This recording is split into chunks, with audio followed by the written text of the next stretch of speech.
আমার বান্ধবীর চাচার সাথে আজকে আমার বিয়ে হচ্ছে। পর্ব 11। তরি মাথা নিচু করে আস্তে করে বলে, আমিও জানি, তবে ভয় লাগে। এত ভালো থাকা যদি একদিন হারিয়ে যায়। জয়র হাতটা আলতো করে ধরে শান্ত স্বরে বলল, না, হারাবে না। আমরা কখনোই হারিয়ে যাব না। এখন থেকে প্রতিটি সকাল শুরু হবে তোমাকে দিয়ে। তরির চোখ ভিজে আসে, কাঁপা কাঁপা গলায় বলে, আমার জীবনে সুখের কখনো আমি দেখা পাইনি, তাই ভয়টা সবসময় অনেক বেশি হয়। জয়ের হাত টেনে নিয়ে মাথাটা নিজের বুকে রাখে, তারপরে আশ্বাস ভরা কণ্ঠে বলে, সবকিছু মেনে নাও স্বাভাবিকভাবে। এখন থেকে তোমার পাশে সবসময় আমি আছি। আমাকে তুমি সবসময় তোমার পাশে পাবে। তরি চোখ বন্ধ করে নেয়। বুকের ভেতরে হালকা একটা প্রশান্তি নেমে আসে। মনে মনে ভাবে, সে তো এতটুকুই চেয়েছিল, কেউ তার মাথায় একটু হাত বুলিয়ে দিবে, কেউ একটু শান্তভাবে তার সাথে কথা বলবে। এখন শুধু আল্লাহর কাছে একটাই চাওয়া, এই মানুষটা যেন তার থাকে, তার সাথে আজীবন যেন পাশে থাকে। ঠিক তখনই দরজায় টোকা পড়ে। ভাবনার ভোর ভেঙে যায় তরির। জয় উঠে গিয়ে দরজা খুলে খাবার নিয়ে আসে, তারপর নিজের হাতে তরিকে খাওয়ায়। খাওয়া শেষে জয় টেবিল থেকে দুটি বড়ি এনে বলে, এগুলো খেয়ে নাও। তরি অবাক হয়ে জিজ্ঞাসা করে, কিসের ওষুধ এগুলো? জয় হালকা হেসে বলে, একটা ব্যথার, আর আরেকটা অন্য কিছুর। তোমার বয়স কম, আমি চাই না তোমার কোনো ক্ষতি হোক। আগে তোমার পড়াশোনা শেষ হোক, তারপরে আমরা বেবি নেওয়ার চিন্তা করব। তরি লজ্জা পেয়ে মাথা নিচু করে ফেলে। জয় ঠোঁটে দুষ্ট হাসি এনে বলে, এখানে লজ্জা পাওয়ার কিছু নেই। জয়ের কথা শেষ হওয়ার আগে তরি হঠাৎ বলে ওঠে, দেন, আমি ওষুধ খাচ্ছি। জয় হাসে। তরি বড়ি খাওয়া শেষ হলে জয় বলে ওঠে, তুমি এখন রেস্ট করো, আমি একটু বাইরে থেকে আসি। ওদের বলে দিয়েছি কেউ এখানে আসবে না, ওরা জানে আমরা অন্য হোটেলে উঠেছি। রাতে রুমের একটা সমস্যা হয়েছিল, এই জন্য। কোনো সমস্যা হলে আমাকে অবশ্যই ফোন দিও। তরি একটু ইতস্তত করে বলে, আপনার নাম্বার তো আমার কাছে নেই। জয় নিজের ফোনটা বের করে বলে, আমি তোমার নাম্বারে কল দিচ্ছি, আমার নাম্বারটা সেভ করে রাখো। আচ্ছা, ঠিক আছে। জয় ফোন দিয়ে দরজা লক করে বাইরে চলে যায়। তরি বিছানায় বসে ফোনটা হাতে নিয়ে অনেকক্ষণ ভাবতে থাকে, নাম্বারটা কি নামে সেভ করব। ভাবতে ভাবতে হঠাৎ মাথায় একটা নাম আসে। ঠোঁটের কোণে এক চিলতে হাসি ফুটে ওঠে। সে নাম্বারটা সেভ করে মাই হ্যাপিনেস নামে। জয়ের জরুরি কাজে ঢাকার অফিসে যেতে হয়েছিল বলে তারা কক্সবাজার মাত্র 2 রাত থেকে ফিরে আসে। জয় ঢাকায়ও একদিনের বেশি থাকতে পারেনি। বউ ছাড়া ওর ভালো লাগে না। দেখতে দেখতে তাদের বিয়ের 15 দিন পার হয়ে গেছে। এই 15 দিনে তরির বাপের বাড়ি থেকে একবারও ফোন আসেনি, যদিও তরি তেমন আশাও করেনি যে তার বাবা ফোন দিবেন। জিনিয়া ঢাকায় চলে গেছে, জান্নাত আর তরি একসাথে কলেজে যায়। জান্নাতের বাবা জাহিদ চৌধুরী অফিসিয়াল কাজে দেশের বাইরে আছেন। জয় নতুন বউ রেখে দেশে বাইরে যাবে না বলে জাহিদ চৌধুরীকে পাঠিয়ে দিয়েছে। আজ সকালে জয় খুব ভোরেই অফিসে চলে গেছে। নাজমা চৌধুরী তরিকে কলেজে যেতে দেননি, বরং জোর করে জান্নাতকে একা পাঠিয়ে দিয়েছেন কলেজে। সকালে ফরিদা খালাও পাঠিয়ে দিয়েছেন তিনি। সাইফুল চৌধুরী, জয় এরা দুপুরে বাইরে খাবে। জান্নাতেরও ফিরতে দেরি হবে। এই সুযোগে নাজমা চৌধুরী তরিকে দিয়ে কাপড় ধোয়া, ঘর পরিষ্কার, রান্না সব কাজ করিয়ে নেন। তরি চুপচাপ সব কাজ করে দেয়। মনে মনে ভাবে, হয়তো একটু ভালো ব্যবহার পাবে, কিন্তু তার সেই ভাবনাটা পুরোপুরি ভুল প্রমাণিত হয়। নাজমা চৌধুরীর আচরণ এখন আরো বেশি খারাপ হয়ে উঠেছে। জয় তার মায়ের সাথে তেমন কথা বলে না। নাজমা চৌধুরী ধারণা তরির কারণেই মা ছেলের মধ্যে দূরত্ব তৈরি হয়েছে।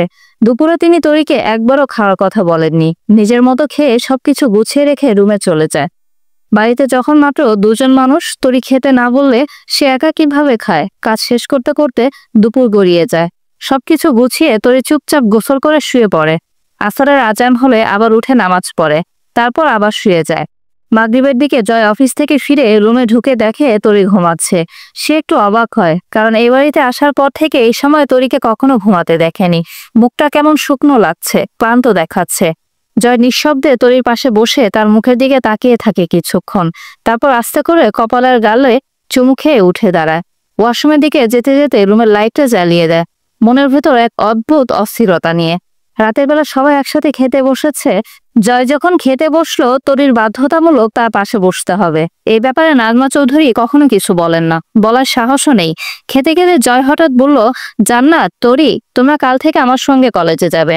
দুপুরে বাইরে খেয়ে নেবে, তারপর প্রাইভেট ঠিক করে দিয়েছি, ওটা শেষ হলে কোচিং সেন্টারে যাবে। কোচিং শেষ হতে আমার অফিস টাইম শেষ হবে, তখন আমি 2 জনকে এই বাসায় নিয়ে আসব। এটাই ফাইনাল কথা। এখন থেকে পড়াশোনায় বেশি করে মনোযোগ দাও। নাজমা চৌধুরী চমকে তাকালেন ছেলের দিকে। তরিও অবাক হয়ে গেল, তাকে তো একবারও কিছু বলেনি সে। নাজমা চৌধুরী কণ্ঠ ভারী করে বললেন, বাড়ির বউ সারাদিন বাইরে থাকবে, তাই না? জয় শান্ত গলায় বলল, আম্মু তুমি মানে সে বাড়ির বউ? নাজমা চৌধুরী ঠোঁটে তিক্ত হাসি টেনে বললেন, তুমি যেটা মনে করো সেটাই হবে।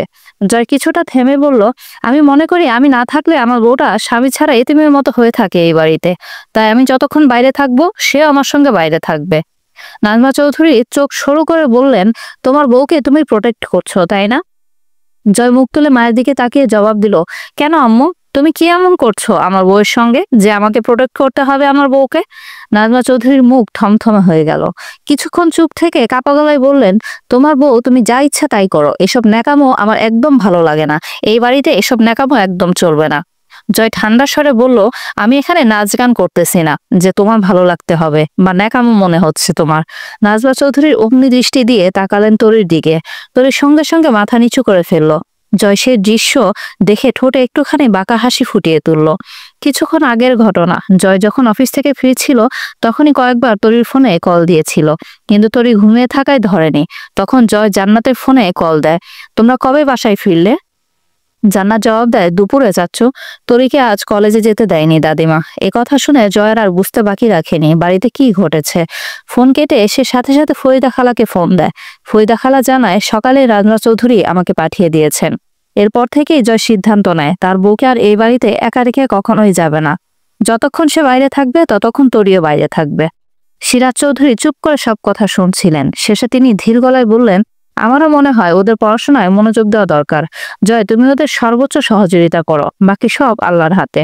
জয় মাথা নিচু করে বলল, ঠিক আছে আব্বু। পরিবেশটা কিছুক্ষণের জন্য ভারী হয়ে গেল। তরি নিঃশব্দে বসে রইল। জয় একবার চোখ বুলিয়ে নিল তার দিকে। চুপচাপ মেয়েটার মুখে সেই পরিচিত কোমলতা। রাতে রাফিরা এসেছে প্রায় 10টার দিকে জয়ের কাছে এক আবদার নিয়ে। জয় ওদের নিয়ে গেস্ট রুমে এসে বসেছে। রুমটা আসলে ওদের জন্যই সাজানো।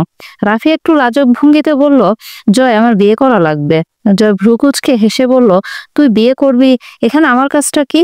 রাফি মুখটা কুঁচকে বলল, আব্বু আম্মু বিয়ে দিতে চাচ্ছে না, বলে 1 বছর পরে বিয়ে করাবে, কিন্তু আমার তো বউ দরকার, এটাও বলতে পারছি না আমি লজ্জায়। জয় হেসে উঠে বলল, ঠিক আছে, আমি এখনই ফোন দিচ্ছি আঙ্কেলকে, বলবো রাফি বলেছে তার খুব জরুরি একটা বউ লাগবে। রাফি চোখ বড় বড় করে তাকিয়ে বলল, তুই কি আমার মান সম্মান কিছুই রাখবি না, এভাবে বাস দিবি আমাকে? জয় হেসে বলল, এখন রাত 10টা বাজে, আমার বউয়ের কাছে থাকার কথা, আর তোরা এসে বসে আছিস দুঃখের পুটলি নিয়ে। কি দুঃখের কথা তোদের এসব? তার মধ্যে রাসেল বলে উঠল, আসলে জয় আমরা 3জনই বিয়ে করতে চাচ্ছিলাম, তোর তো চিন্তা নাই, কিন্তু এখন আমাদের চিন্তা শুরু হয়েছে। তুই এক কাজ কর, তোর বউকে নিয়ে আমাদের বাড়িতে আসিস, আম্মুকে দেখে বলবো, এই দেখো জয় তো বিয়ে করে ফেলেছে, আমি আর জয় একই বয়সী, তখন আম্মু বুঝে যাবে আমাকেও বিয়ে দিতে হবে। তুই বন্ধু হয়ে আমাদের জন্য এটুকু তো করতেই পারিস তাই না? কিরে বন্ধু, এটুকু করবি না আমার জন্য? তারপর হৃদয় যোগ করলো, দেখ ভাই, আমরা ঠিক করেছিলাম 3জন শীতের আগে বিয়ে করব। তুই তো আমাদের শত্রু না, এইটুকু সহযোগিতা কর অন্তত। জয় 3জনের দিকে তাকিয়ে বলল, তোরা যেভাবে আবদার করতেছিস মনে হইতেছে দোকানে নতুন কোনো ফ্লেভারের ললিপপ এসেছে, আর তোরা আমাকে বলতেছিস কিনে দে কিনে দে, আর আমি কিনে এনে তোদেরকে দিয়ে দিই। রাফি মুখ কুঁচকে বলল, ললিপপ না বউ, বউ চাচ্ছি। জয় দাঁড়িয়ে বলল, রাতে এখানেই থাকবি, না থাকলে চলে যা, আমি বউর কাছে যাচ্ছি। আর যদি থাকিস কালকে 3জনকে 3টা ললিপপ কিনে দেবো, চুষতে চুষতে যাস কেমন? গুড নাইট, থাকলে থাক, না থাকলে যা, বলে জয় রুম থেকে বেরিয়ে গেল। 3জনই একে অপরের মুখের দিকে তাকিয়ে রইল। যার কাছে তারা দুঃখের কথা বলতে এসেছিল সে কিনা মজা করে উল্টো চলে গেল। জয় রুমে ফিরে এসে তরিকে বুকের মধ্যে টেনে নিল। তরি পাখি ছানার মতো চুপচাপ তার বুকে মুখ গুজে রইল। সকালে জয়, তরি আর জান্নাতকে নিয়ে কলেজের উদ্দেশ্যে বের হলো। ওদের নামিয়ে দিয়ে সে অফিসে চলে গেল। নিজের কাজে ব্যস্ত থাকা অবস্থায় একজন এসে বলল, স্যার আপনার সাথে একজন দেখা করতে এসেছে। জয় মাথা তুলে বলল, কে এসে? লোকটি বলল, স্যার আমি চিনি না, কিন্তু সে বলছে আপনাকে চেনে, বড় স্যারকে চেনে, অনেকক্ষণ ধরে দাঁড়িয়ে আছে, কি করব? জয় বলল, আচ্ছা ঠিক আছে, পাঠিয়ে দাও ওকে। আচ্ছা ঠিক আছে স্যার। লোকটা চলে গেল। কিছুক্ষণ পর দরজার দিক থেকে কেউ একজন বলল, জয়। আসসালামু আলাইকুম, কেমন আছেন সবাই? আশা করছি সবাই অনেক ভালো আছেন। আমি কিন্তু অনেক ভালো আছি। আমি ঢাকা থেকে বলছি। আর আপনারা কে কোথা থেকে আমাকে দেখছেন সেটা কিন্তু অবশ্যই জানাতে ভুলবেন না।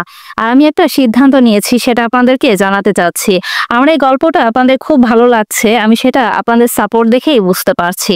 কারণ গল্পটি না দিলে আপনারা আমাকে ইনবক্সে এসেও জিজ্ঞাসা করেন, আপু কখন গল্প দিবেন। তো আমি এখন থেকে ঠিক করেছি, গল্পটা যেহেতু অনেক বড় আর আপনারা আমাকে ইউটিউবে একদমই দেখছেন না, এই কারণে গল্পের পরবর্তী পর্বগুলো আমি শুধুমাত্র ইউটিউবে দিব, ফেসবুকে আর দিব না। তবে হ্যাঁ, সেক্ষেত্রে আমার সিদ্ধান্তটা পরিবর্তন হতে পারে যদি আমি দেখি আপনারা ফেসবুকে আমার ভিডিওটা দেখার সাথে সাথে ইউটিউবেও আমাকে সাবস্ক্রাইব করছেন আর ইউটিউবেও ভিডিওটা দেখছেন। তো যাই হোক, আপনারা কেমন আছেন সেটা কিন্তু জানাতে ভুলবেন না। আর আমি একটা জিনিস খেয়াল করেছি, আমার বেশিরভাগ দর্শক হচ্ছে আপুরা। তো আপুদের উদ্দেশ্যে একটা কথাই বলবো, আপু দিন শেষে নিজের খেয়াল রাখতে কিন্তু একটুও ভুলবেন না।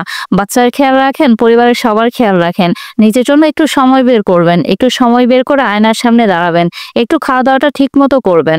কারণ আপনি নিজে যদি সুস্থ না থাকেন তাহলে আপনি কিন্তু পরিবারের কারো প্রতি যত্নশীল হতে পারবেন না। এ কারণে সবার আগে নিজের কথা একটু ভেবে নেবেন, আর হাসতে কিন্তু অবশ্যই ভুলে যাবেন না।